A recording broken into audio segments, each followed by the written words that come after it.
Hello there YouTube, Devin here again. This video is just to show some of the items I recently just listed on my eBay page to go up for sale.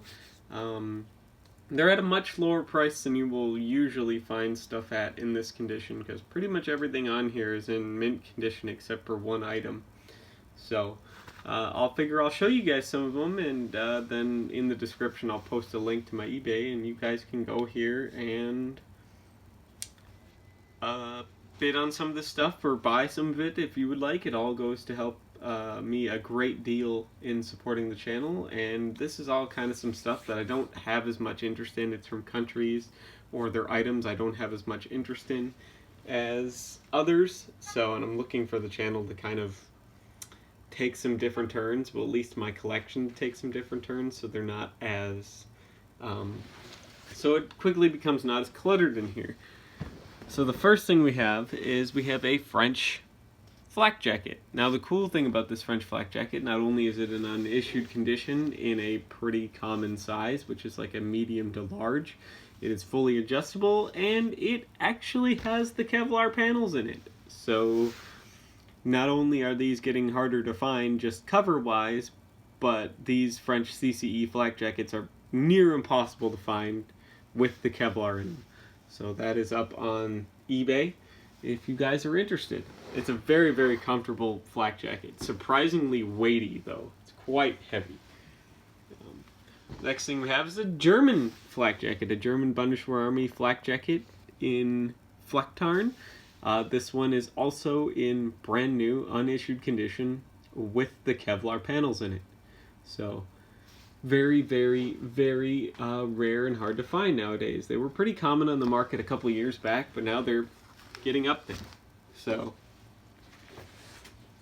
this one's probably one of the rarer pieces I have for sale, because I actually have multiple of these. This is a mint condition, late Vietnam era variable type ground troop armor vest. It would have been issued with plates.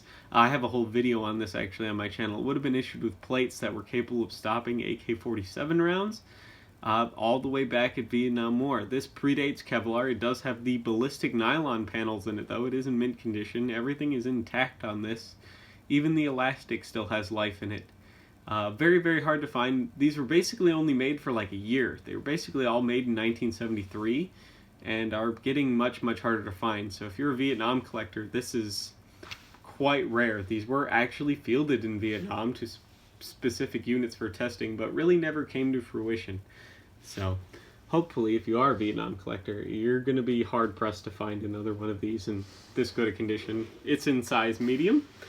And then we're getting into what everyone likes the most. We're getting into some helmets. And this might not be all the stuff. By the time this video goes up, I might list some more stuff.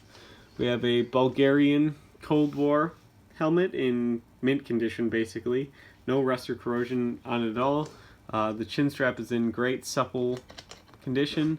And you can see the liner stamp on it still, size 57. Basically brand new, unused. That's up for pretty cheap.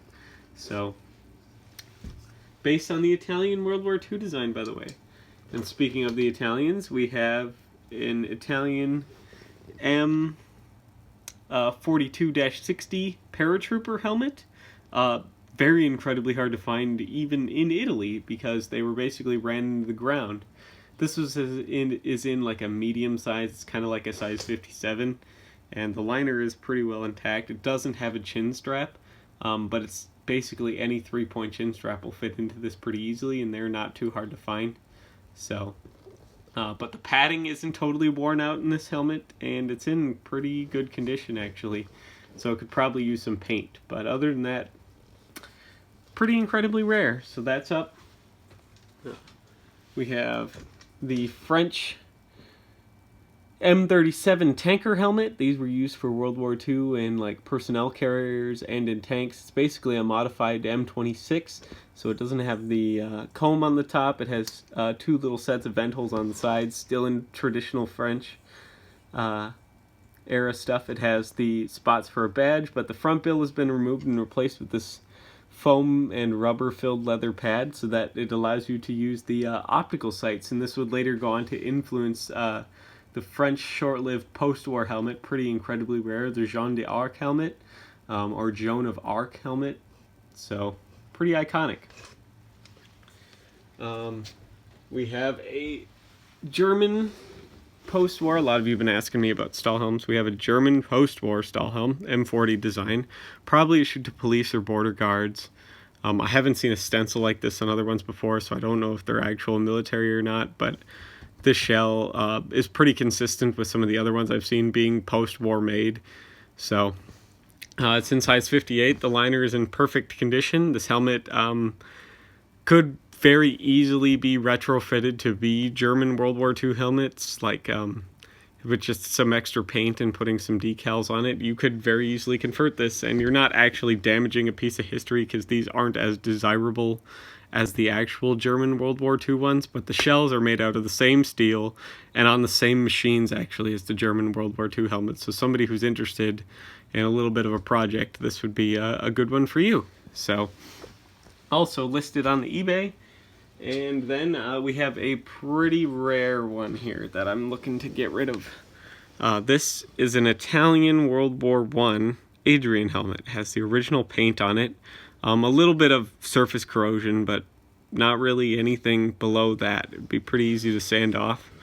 This one is incredibly rare because the Italians did manufacture their own Adrian helmets in World War I, and those are quite rare within themselves.